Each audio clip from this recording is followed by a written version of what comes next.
and it seems like it's a never-ending saga between Dana White and the Diaz brothers. My name is Blue Mercury. This is the Concrete Jungle. You can add another chapter to the book of drama between White and the Diaz brothers, this time involving Nate Diaz.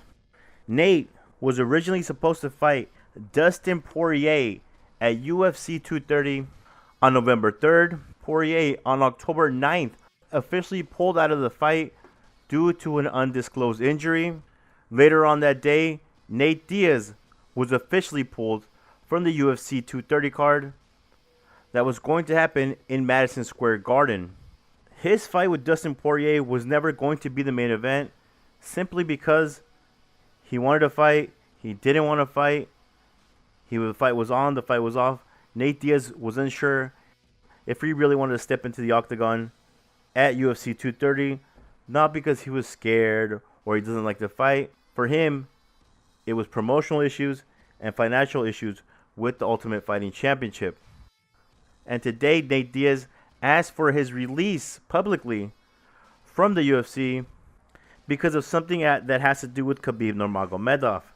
You see, Nurmagomedov has threatened to quit the Ultimate Fighting Championship if one of his friends, Zabair Tukhugov, is fired from the UFC.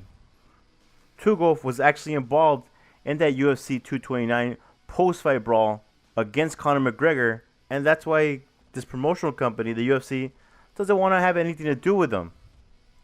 Nate Diaz responded today by tweeting this out at Dana White. Please let Khabib's dumbass friend stay at UFC. Fire me. It will be better this way. I think it's more fair that way. Nate Diaz says being pulled out of 230. As a matter of fact, the last time he stepped into the octagon was on August 20th, 2016 in a rematch against Conor McGregor. McGregor just came back this weekend to huge fanfare. Diaz wasn't even going to be the main event at UFC 230. If he were to get his release, trust me, Bellator MMA would make a big deal of having this guy on their roster.